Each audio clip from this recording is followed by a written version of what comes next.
अस्सलामुअलैकुम दोस्तों, welcome to this is life. कैसे हैं आप सब लोग? उम्मीद है आप सब लोग खैरियत से होंगे।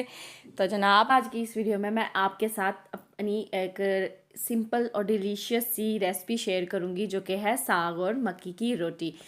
तो इसके लिए मुझे सिर्फ सिंपल से इंग्रेडिएंट्स चाहिए, जो कि है सुरख मिर्चें, हरी मिर्चें और अदरक और उबला हुआ साग जो मैंने पहले से उबाल लिया था। अभी इन चीज़ों को मैंने पीस कर चूल्हे पे रख दिया, पैन के अंदर डाल के ऑयल में। तो अब हम इनको अच्छी तरह से भूनेंगे, इतना भूनेंगे जब तक कि इनका कलर थोड़ा सा चेंज ना होना शुरू हो जाए। ठीक है जी। तो जनाब, आप लोगों ने मुझे ये बताना है कि आप में से कौन कौन किस किस तरीके से जो है वो अपना साग और मक्की की रोटी बनाते हैं, और किसको साग और मक्की की रोटी बहुत ज़्यादा पसंद है। ठीक है जी। तो जनाब, हम क्योंकि मेरे चैनल का नाम है दिस इज़ लाइफ, तो मैं आपके साथ ज़िंदगी में होने वाली हर चीज़ के बारे में शेयर करूँगी। कुछ टिप्स होंगी, कुछ ट्रिक्स होंगी, कहीं आप मुझे बताइएगा, कहीं मैं आपको बताऊँगी। ठीक है जी। अब ये मेरा जो मसाला है, इसका तो ये तकरीबन भुन गया है। अब हम इसमें अपना उबला हुआ साग ऐड कर देंगे, और इसके बाद उसको इतना पकाएंगे ताकि उसका जो पानी है, उसके अंदर जो साग का थोड़ा सा उबालते वक्त पानी रह जाता है, वो उसके अंदर जो है वो ड्राई हो जाए। इसमें मैंने जी अब नमक ऐड किया है हस्बे जायका, जितना आप लोग ऐड करते हैं। मैंने आपको क्वांटिटीज़ वगैरह नहीं बताई, क्योंकि हर एक को पता है आजकल के किस तरह से साग वगैरह बनाते हैं। और ठीक है, मैं तो सिर्फ जी आपके साथ मक्की की रोटी की थोड़ी सी ट्रिक एक जो है जी वो अपनी शेयर करना चाह रही थी। तो जी इसीलिए मैंने अपने साग बनाने की जो है, जो कि पहला स्टेप है मक्की की रोटी और सरसों का साग में, वो जी साग बनाना है। तो साग बनाने की जो रेसिपी है वो मैंने आपके साथ इसलिए अपनी शेयर की है। तो अब ये साग जो है वो मेरा तकरीबन पक चुका है। बस इसको मैं अब इसके जो है इसके लिए फ्लेम बंद कर दूंगी चूल्हे की, क्योंकि इसमें पानी जो है वो बिल्कुल ड्राई हो चुका है। इसको एक दो दफ़ा मैं अच्छी तरह से हिला लूँगी और चूल्हे से उतार लूँगी। ठीक है जी।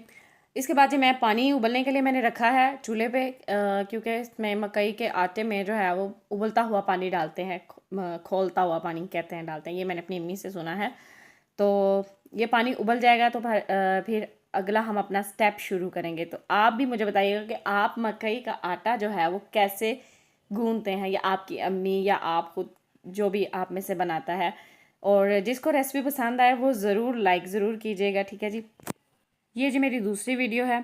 ठीक है जी। पहली वीडियो में मेरा थोड़ा आवाज़ का थोड़ा मसला हो गया था, क्योंकि मुझे अभी इतना एक्सपीरियंस नहीं है इन चीज़ों के लिए। ठीक है, अब ये मेरी दूसरी वीडियो है, इसमें मैंने पूरी कोशिश की है कि मेरी आवाज़ आए। ठीक है, ये मेरा जी पानी जो है वो उबलने लग गया है। ठीक है, अब मैंने जो मकई का आटा है उसको मैंने छान कर तो एक चम्मच ले लिया, क्योंकि ये चम्मच से मिक्स किया जा सकता है, हाथ से तो ये बहुत गर्म लगता है। अब इसमें मैं नमक जो है वो हस्बे जायका डालूंगी, क्योंकि हमारे घर में नमक के बगैर जो है वो रोटी नहीं खाई जाती, चाहे वो मकई के आटे की हो या जी गंदम के आटे की हो। तो ठीक है जी, मैंने नमक डाल लिया। अब इसको नमक को मैंने इसमें कर लिया। अब इसमें मैंने जी पानी वो थोड़ा थोड़ा करके ऐड करूँगी, और इसको मैं हिलाती जाऊंगी, थोड़ा मिक्स करती जाऊंगी। इसको ना तो मैंने आटे की तरह गूंदना है इस पानी में, और ना ही मैंने इसको बिल्कुल ड्राई रहने देना। इसको मैं जी नॉर्मल रहने दूंगी, क्योंकि बाद में इसको जब मैं हाथों की मदद से इसको मैश करूंगी, तब जो है इसकी वो कहते हैं जी नहीं, लेड़ बनना पंजाबी में कहते हैं, तो इसकी वो लेड़ आटे की बनेगी। ठीक है। तो वैसे भी ये सफ़ेद मकई का आटा है, और इसकी रोटी बहुत सॉफ्ट होती है, बहुत नरम होती है। अगर वो जो आप जो पीली मकई का आटा लेते हैं ना, पीली होती है कि क्या होती है, लेकिन वो जो है ना वो इतना अच्छा नहीं होता। वो रोटी खाने में भी थोड़ी सी हार्ड होती है, लेकिन ये बहुत सॉफ्ट होती है। ठीक है जी। आप जब भी मकई का आटा लेने जाएं तो उनसे बोले कि मुझे सफ़ेद मकई का आटा दें। अब ये देखें, अब मैंने इसको ना तो बहुत ज़्यादा गीला कर दिया है इसको, और ना ही मैंने इसको बहुत ज़्यादा ड्राई रहने दिया। अब इसको मैं चम्मच की मदद से साइड पे करके, अब इसको मैं अपने हाथों की मदद से जो है वो थोड़ा थोड़ा करूँगी, और इसके लिए मैंने अब पानी को नीम गर्म कर लिया है। ठीक है, अब ये देखें, थोड़ा थोड़ा करके हाथों की मदद से इसको मैं मैश करूँगी, और इसको आटा जो है वो गूंदने डो के स्टाइल में मैं इसको लेके आऊँगी। गूंदने वाले स्टाइल में जो डो बन जाती है ना, उस डो के स्टाइल में मैं इसको लेके आऊँगी। देखिए ज़रा, इसको थोड़ा थोड़ा पानी इसमें ऐड करना है, एकदम से सारा पानी नहीं ऐड करते जाना। ठीक है जी। अब इसको मैं हाथों की मदद से अच्छी तरह से मैं मसल लूँगी। ठीक है जी। ये इस तरह से आटा बनाते हुए मैंने अपनी अम्मी को देखा है, तो मैं जो उनको देख देख के फॉलो करती हूँ। तो दोस्तों, आप लोगों ने मुझे बताना है कि आप लोग किसको फॉलो करती हैं अपनी कुकिंग के लिए, घर में किसको फॉलो करती हैं। बाकी हम इंटरनेट वगैरह पे शेफ्स वगैरह को तो फॉलो करते ही करते हैं, लेकिन अपने घर में किसको आप जो है ना वो अपना गुरु मानती हैं कुकिंग में, ठीक है जी। मैं तो अपनी अम्मी को मानती हूँ, क्योंकि मैंने बहुत सारी चीज़ें जो है वो उन्हीं से सीखी हैं। और कुकिंग तकरीबन मैंने उन्हीं ही से सीखी है, खुद से मैं मतलब उनको देखते हुए पकाते हुए देखती थी, और फिर मैं उसको खुद ट्राई किया करती थी अकेले अकेले में। तो इस तरह से हमने सीख लिया। अब ये मेरा जो आटा है वो तकरीबन रेडी हो चुका है। अभी हम इसको एक पेड़े की शक्ल दे लेंगे, ठीक है जी। तो अच्छी तरह से इसको गुलाई में पेड़े की शक्ल देनी है।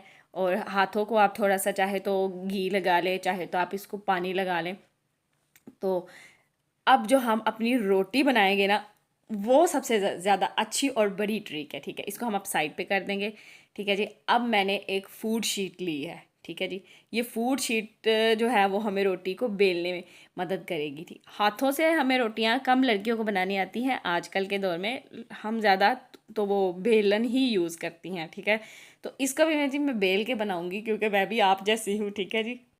अब जी इसको मैं अपने हाथ से जो है वो थोड़ा सा फैला लूँगी, और किनारे थोड़े से बराबर शराबर कर लूँगी, ताकि जो है वो रोटी कटी फटी ना हो।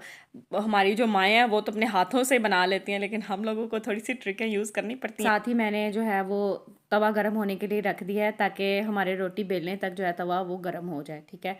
तवे को मैंने धो लिया था, उसको मैं अच्छी तरह से साफ़ कर लूँगी कपड़े के साथ। अब मैं इसको दोबारा से साफ़ करूँगी, क्योंकि उसके ऊपर जो है ना वो कुछ निशान पानी के नज़र आ रहे थे, ठीक है।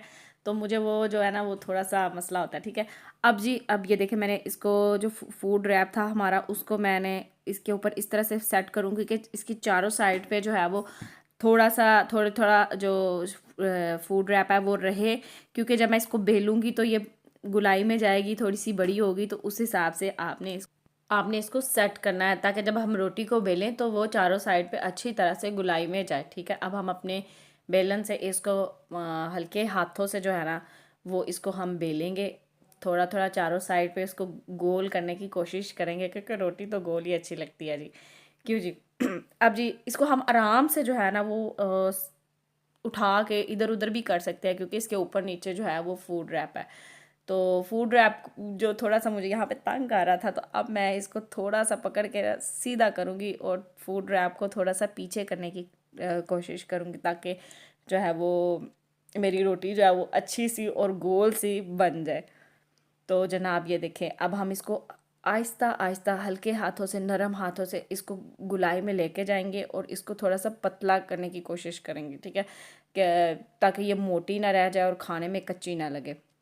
अब आपने आहिस्ता आहिस्ता इसको बेल लेना है। और ये जो फूड रैप है, इसकी जगह पे आप जो किचन में इस्तेमाल होने वाले रुमाल होते हैं कपड़े के, आप वो भी यूज़ कर सकते हैं। आप इसके लिए दूसरी जो प्लास्टिक के कवर होते हैं वो भी यूज़ कर सकते हैं, ठीक है। मैंने इसके तीनों तरीक़ों से यूज़ किया। अब तो मैंने वीडियो बनानी थी, तो मैंने सोचा जी फूड रैप इस्तेमाल किया जाए, ठीक है।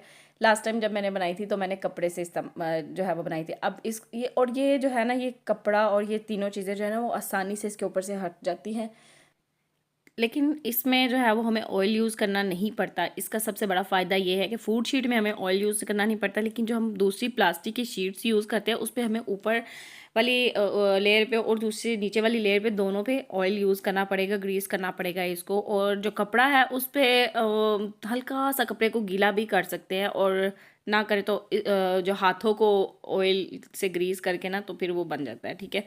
लेकिन उसमें थोड़ा सा चिपकने का ख़तरा रहता है। उसके साथ ही अब ये देखें, मैंने इसको आराम से साइड से हटा दिया। अब इसको मैं तवे पे डाल दूँगी, ताकि जी ये पकने के मराहिल में चली जाए। देखें रोटी मुकम्मल तौर पे थोड़ी सी साइडों से गोल तो नहीं, लेकिन मुकम्मल तौर पे अच्छी बनी है, बुरी भी नहीं बनी, बहुत ज़बरदस्त ही बनी है। आहिस्ता आहिस्ता जब हम इसको बनाएंगे तो बहुत जो है ना जी हो हमारा हाथ खुल जाएगा, ये बड़े आराम से बन जाएगा। अब इसमें मैं बटर जो है घर का देसी घी, देसी खालस बटर जो घर में बनाते हैं जी, वो लगा दूँगी, और इसको मैं अच्छे तरीके से पका लूँगी, ठीक है।